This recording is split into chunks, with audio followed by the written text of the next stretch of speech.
Welcome my dear students. আজকের class গণিতের সপ্তম শ্রেণী, বিষয় বীজগাণিতিক রাশিমালা এবং পদসমূহ। এই বীজগাণিতিক রাশিমালার যোগ এবং বিয়োগ আজকের এই ক্লাসে এই সম্পর্কে জানবো। তোমরা ভিডিওটা স্কিপ না করে শেষ পর্যন্ত দেখবে। যারা আমার চ্যানেল এখনো সাবস্ক্রাইব করনি, কাইন্ডলি আমার চ্যানেলটা সাবস্ক্রাইব করে দিও, এবং যারা সাবস্ক্রাইব করেছো তাদেরকে অনেক অনেক অভিনন্দন। তাহলে চলো শুরু করা যাক আজকের যে গণিত ক্লাস 7, বিষয় বীজগাণিতিক রাশিমালা, বীজগাণিতিক পদসমূহ এবং সেই বীজগাণিতিক রাশিমালার এবং পদসমূহের যোগ বিয়োগ, কি প্রক্রিয়াতে যোগ বিয়োগ করা যাবে সেই বিষয়ে ডিটেলস জানবো। তাহলে চলো ভিডিওটা তোমরা টেনে না দেখে শেষ পর্যন্ত দেখো। আমি এখানে একটা রাশিমালা নিয়েছি, বীজগাণিতিক রাশিমালা এক্সাম্পল নিয়েছি। দেখো এখানে আমি লিখেছি 5x plus 3y plus z, 5x plus 3y plus z। এই অংশটাকে আমরা কি বলবো? রাশিমালা, বীজগাণিতিক রাশিমালা। এই বীজগাণিতিক রাশিমালার মধ্যে কি থাকছে? অনেক পদ থাকছে, তাই না? অনেকগুলো পদ নিয়ে কিন্তু কি হচ্ছে, একটা বীজগাণিতিক রাশিমালা তৈরি হয়। কেন বলছি? দেখো এই যে রাশিমালাটা আমি নিয়েছি 5x plus 3y plus z, দেখো এই রাশিমালাতে অনেক পদ আছে, 5x 3y z। এই পদগুলো নিয়ে, এই রাশিগুলো নিয়ে একটা মালা তৈরি করা হয়েছে, তাই না? সে কারণে দেখো 5x plus 3y plus z আমরা যখন মালা তৈরি করি 1 2 3 4 পরপর করে ফুল সেটিং করে, এখানেও তাই অনেকগুলো রাশির মালা তৈরি করা হয়েছে, সেই কারণে নাম হয়েছে কি? রাশিমালা। এবার আমরা এই বীজগাণিতিক রাশিমালাকে বিশ্লেষণ করলে যে চারটে বিষয় আমরা খুঁজে পাই, এই চারটে বিষয় আমাদেরকে অবশ্যই জানতে হবে। তোমরা মন দিয়ে ক্লাসটা শোনো। এই চারটে বিষয় সম্পর্কে যদি আমরা না জানি, তাহলে কিন্তু আমরা বীজগাণিতিক রাশিমালা সম্পর্কে সম্যক ধারণা লাভ করতে পারবো না। আমরা এই লেসনে যে অনুশীলনগুলো আছে সেই অনুশীলনের অঙ্কগুলো করতে পারবো না। সে কারণে এই চারটে বিষয় সম্পর্কে জানতে হবে। এই চারটে বিষয় কি একটু দেখো। 5x plus 3y plus z, এই বীজগাণিতিক রাশিমালাটাকে আমরা যদি বিশ্লেষণ করি, যে জিনিসগুলো পাবো, দেখো সেই জিনিসগুলো কি। প্রথমে দেখো চলরাশি। একটা রাশিমালার মধ্যে কি একটা চলরাশি থাকবে। আমি এই যে রাশিমালাটা নিয়েছি 5x plus 3y plus z। এবার আমরা দেখি এই যে 3x plus 5x plus 3y plus 2 বা z, সংখ্যা ধরে নাও প্লাস 2। এই রাশিমালাটাকে আমরা যদি বিশ্লেষণ করি তাহলে কি হচ্ছে দেখো, আমরা এখানে কতগুলো চলরাশি পেয়ে যাব, তাই না? সেগুলা কি দেখো, এই রাশিমালার মধ্যে দেখো x একটা চলরাশি, y একটা চলরাশি, তাই না? x একটা চলরাশি, এবং চলরাশি কি? চলরাশি হলো সেই রাশি যে রাশির মান পরিবর্তনশীল, সময়ের সাপেক্ষে যে রাশির মান কোনো পরিবর্তনশীল। এই যে চলরাশি, এখানে চলরাশি কোনটা হবে? x এবং y, এই দুটো হলো চলরাশি। এবার এই x এবং y এর মান কিন্তু সময়ের সাপেক্ষে পরিবর্তনশীল। x এর মান 1 হতে পারে, -1 হতে পারে, y এর মান 1 হতে পারে, -1 হতে পারে, x এর মান 3 হতে পারে, y এর মান -3 হতে পারে। তাহলে চলরাশির মান সময়ের সাপেক্ষে পরিবর্তনশীল, তাই না? আমাকে এটা প্রথমে জানতে হবে। তারপরে দেখো পদ। পদ কি? এই যে রাশিমালাটা আমি লিখেছি 5x plus 3y plus 2, এই যে রাশিমালাটা তোমরা দেখতে পাচ্ছ 5x plus 3y plus 2, এই রাশিমালাতে দেখো কতগুলো পদ আছে। সেই পদগুলো কি দেখো, 5x এটা একটা পদ, 3y এটা একটা পদ, আর 2 এটা একটা পদ। তাহলে এই রাশিমালাতে আমরা দেখছি তিনটে পদ আছে, তাই না? পদ তিনটে কি কি দেখো, একটা 5x, একটা 3y, আর একটা সংখ্যা 2। 5x প্লাস 3y প্লাস 2 এই রাশিমালাকে যদি আমরা বিশ্লেষণ করি, তাহলে আমরা যে তিনটে পদ পেলাম সেই পদ তিনটি কি কি একটু বলো তো। দেখো, 5x একটা পদ, 3y একটা পদ, আর 2 একটা ধ্রুবক সংখ্যা, এটা একটা পদ। তাহলে এই রাশিমালাটা তিনটে কিন্তু পদ আছে। এবার দেখো সহগ কি, তারপরে বিষয়টা কি সহগ। দেখো বীজগাণিতিক রাশিমালার মধ্যে দেখো যে পদগুলো আছে 5x প্লাস 3y প্লাস 2, এই রাশিমালার মধ্যে যে পদগুলো আছে কি 5x, 3y আর 2। এবার দেখো আমি যদি এই একটা রাশিমালাকে বিশ্লেষণ করি, এখানে দেখো এই যে চলরাশি আছে 5x, এই পদটাতে দেখ x চলরাশি, x চলরাশির আগে কি আছে, দেখো একটা সংখ্যা আছে 5, একটা বাস্তব সংখ্যা আছে। এই যে চলরাশির আগে যে বাস্তব সংখ্যা আছে আমরা তাকে কি বলবো, সহগ, কোএফিসিয়েন্ট। কি বলবো, সহগ, কোএফিসিয়েন্ট। তাহলে এই যে রাশিমালা 5x প্লাস 3y প্লাস 2, এই রাশিমালা সহগ কোনটা, দেখো একটা 5 আছে, 5x এর সহগ তাহলে এখানে 5, আর 3y এই পদে y এর সহগ কত, 3, তাই না? তাহলে আমাকে অবশ্যই এই যে সহগ, কোএফিসিয়েন্ট সম্পর্কে জানতে হবে।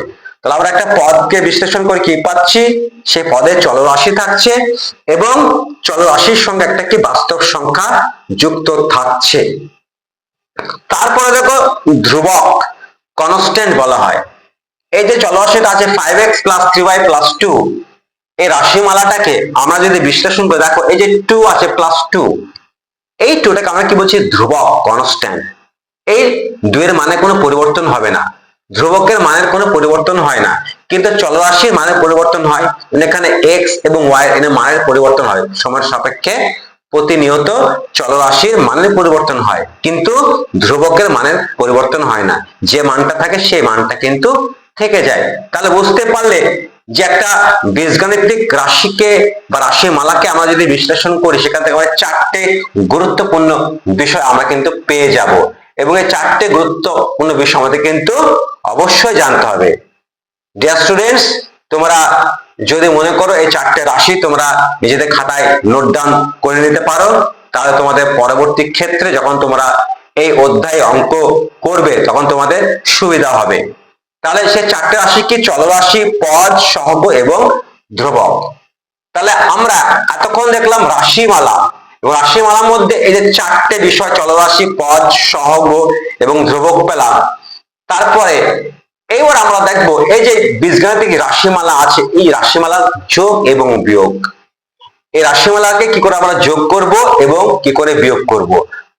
তাহলে তোমরা দেখো বিষয়টা আরো পরিষ্কার হয়ে যাবে। চলরাশি বা বীজগাণিতিক রাশিমালার বা পদসমূহের যোগ এবং বিয়োগ করা যায়, এবং সেটা কিভাবে করা যায় আমাদেরকে একটু জানতে হবে। তার আগে একটু বলে নিই, যখন আমরা এই রাশিমালার যোগ এবং বিয়োগের কথা বলবো বা তোমাদেরকে বোঝাবো, তখন একটা কথা মনে রাখবে, পদকে 2 ভাগে ভাগ করা যায়। বীজগাণিতিক যে পদ, সেই পদকে 2 ভাগে ভাগ করা যায়। একটা কি সদৃশ পদ, আর একটা অসদৃশ পদ। কি বলছি আবার শুনে নাও, একটা হচ্ছে কি সদৃশ পদ, লাইক টার্ম, একটা কি অসদৃশ পদ, আনলাইক টার্ম। যখন আমরা এই রাশিমালা যোগ এবং বিয়োগ করব তখন কি হয় বলতো, সদৃশ পদের সঙ্গে সদৃশ পদের যোগ হবে, সদৃশ পদের সঙ্গে সদৃশ পদের বিয়োগ হবে, অসদৃশ পদের সঙ্গে অসদৃশ পদের যোগ হবে, অসদৃশ পদ থেকে অসদৃশ পদ বিয়োগ করা হবে।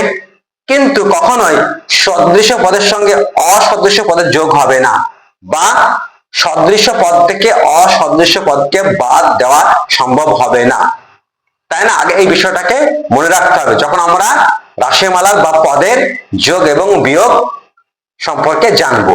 এখানে দেখো আমি দুটো কাজ দিয়েছি, আমি এখানে কাজ দিয়েছি রাশিমালার যোগফল। দেখো এখানে দিয়েছি, দেখো 4x প্লাস 3y প্লাস 2 এ একটা রাশিমালা, এর সঙ্গে যোগ করতে হবে কত 6x প্লাস 8y প্লাস 3।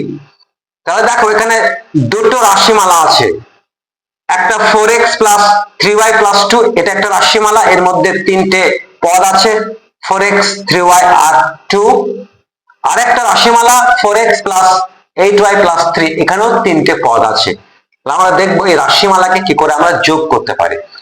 তাহলে দেখো আমরা অ্যান্সারটা যদি করি, যোগ করলে কি হবে, আমরা যোগ আকারে লিখবো, লিখো 4x plus 3y plus 2 plus, দেখো ব্র্যাকেটটা তুলে আমরা দেব, কিন্তু তার আগে কি প্লাস চিহ্ন আছে। আমরা যখন কোনো ব্র্যাকেটকে তুলে দেব, যদি তার আগে প্লাস চিহ্ন থাকে তাহলে ব্র্যাকেটের মধ্যে যে পদগুলো থাকবে তার চিহ্নের কোনো পরিবর্তন হবে না। কিন্তু ব্র্যাকেটের আগে যদি মাইনাস চিহ্ন থাকে, আমরা যখন ব্র্যাকেটকে তুলে দেব তখন কিন্তু ব্র্যাকেটের মধ্যেকার যে পদগুলো আছে তার সাইন কিন্তু চেঞ্জ হবে, এই কথাটা মনে রাখতে হবে। এক্ষেত্রে দেখো কি আছে প্লাস, তাহলে পদগুলো কোনো সাইনে চেঞ্জ হবে না, যা আছে সেটাই লিখবো 6x প্লাস 8y প্লাস 3। একটু আগে বললাম যে আমরা সদৃশ্য পদের সঙ্গে সদৃশ্য পদের যোগ করব। এখানে আমরা খুঁজে নেব কোনটা সদৃশ্য পদ এবং কোনটা অসদৃশ্য পদ। এখানে দেখো 4x আছে, আবার দেখো এখানে 6x আছে, তাই না? তাহলে 4x এবং 6x এটা কিন্তু সদৃশ্য পদ। তাহলে আমরা সদৃশ্য পদের সঙ্গে সদৃশ্য পদের যোগ করব, তাহলে 4x আর 6x যোগ করলে কত হবে 10x, তাই না? 10x। এবার দেখো এই রাশিমালাতে অসদৃশ্য পদ কোনটা আছে, দেখো 3y, 3y আর এখানে 8y, এই দুটো অসদৃশ্য পদ, এই দুটোকে যোগ করে নিই, তাহলে 3y আছে 8y, যোগ করলে কি হবে 3y 8y 11y। আর কি করব, ধ্রুবক গুলোকে যোগ করে দেবো। ধ্রুবকের মানে কোনো পরিবর্তন হয় না, এখানে 2 আছে, এখানে কত আছে 3, তাহলে 2 আর 3 যোগ করলে কত হয় 5। তাহলে দেখো আমরা কি পেলাম, এই যে রাশিমালা দুটো ছিল 4x প্লাস 3y প্লাস 2 আর 6x প্লাস 8y প্লাস 3, এটাকে যোগ করলে আমরা কি পেলাম 10x প্লাস 11y প্লাস 5, তাই না? আমরা এভাবে কি করলাম, বীজগাণিতিক রাশিমালাকে যোগ করলাম। তারপরে এক্সাম্পলটা দেখো 4x প্লাস 3y প্লাস 2, এবার বিয়োগ করতে হবে minus 3x minus 2y minus 1, আমরা যোগ করলাম। এবার দেখি বিয়োগ করলে কি হবে, দেখো লিখো আছে 4x প্লাস 3y প্লাস 2। এবার দেখো ব্র্যাকেটের আগে কি চিহ্ন আছে মাইনাস, তাহলে একটু আগে আমি কি বললাম, যখন ব্র্যাকেটের আগে মাইনাস চিহ্ন থাকবে তখন যখন ব্র্যাকেট উঠে চলে যাবে তখন এই ভিতরকার পদগুলোর সাইনগুলো চেঞ্জ হবে, প্লাস থাকলে মাইনাস হবে, মাইনাস থাকলে প্লাস হবে। দেখো তাহলে আমি এখানে আগে মাইনাস চিহ্ন বসিয়ে নিই, ছিল কি প্লাস 3x, তাহলে এটা minus 3x, minus 2y bracket উঠে চলে যাবে, তাহলে সাইনের পরিবর্তন প্লাস 2y মাইনাস 1 প্লাস 1। দেখো সদৃশ্য এবং অসদৃশ্য পদগুলো যোগ করো, 4x আর মাইনাস 3x। দেখো 4x আর মাইনাস 3x, এখানে সদৃশ্য পদ একটা 4x একটাকে 3x, এই দুটোকে যোগ করলে কি হবে 4x থেকে 3x বাদ দিলে শুধু x থাকে। অসদৃশ্য পদ কি আছে, দেখো 3y আর 2y, দুটোই প্লাস চিহ্ন আছে, 3y আর 2y plus 5y plus 5y। এবার দেখি ধ্রুবক, এখানে দেখো 2 আছে, এখানে কি আছে 1, তাহলে 2 প্লাস 1 3, এই যে তাহলে যে বিয়োগটা করলাম 4x প্লাস 3y প্লাস 2 থেকে বাদ দিলে কোনটা বাদ দিচ্ছি 3x মাইনাস 2y মাইনাস 1, তাহলে কি পেয়ে যাব x প্লাস 5y প্লাস 3। তাহলে বুঝতে পারছো খুব সহজে আমরা কি বীজগাণিতিক যে রাশিমালা তার যোগ এবং বিয়োগ করছি। জাস্ট কি মনে রাখতে হবে, যখন আমরা যোগ বিয়োগ করব এই কথাটা অবশ্যই তোমরা মনে রাখবে যে সদৃশ্য পদের সঙ্গে সদৃশ্য পদের যোগ হবে, সদৃশ্য পদ থেকে সদৃশ্য পদের বিয়োগ হবে, অসদৃশ্য পদের সঙ্গে অসদৃশ্য পদের যোগ হবে, অসদৃশ্য পদ থেকে অসদৃশ্য পদ বিয়োগ করা যাবে, কিন্তু কখনো সদৃশ্য পদের সঙ্গে অসদৃশ্য পদ যোগ করা যাবে না, বা অসদৃশ্য পদ থেকে সদৃশ্য পদ বিয়োগ করা যাবে না, এই কথাটা মনে রাখতে হবে। আশা করি আজকের এই ক্লাসে তোমরা বুঝতে পেরেছো। আর আজকের এই ক্লাসের ব্যাপারে যদি তোমাদের কোনো প্রশ্ন করার থাকে তোমরা অবশ্যই আমার কমেন্ট সেকশন গিয়ে কমেন্ট করবে, আমি অবশ্যই তোমাদের কমেন্টে রিপ্লাই করব।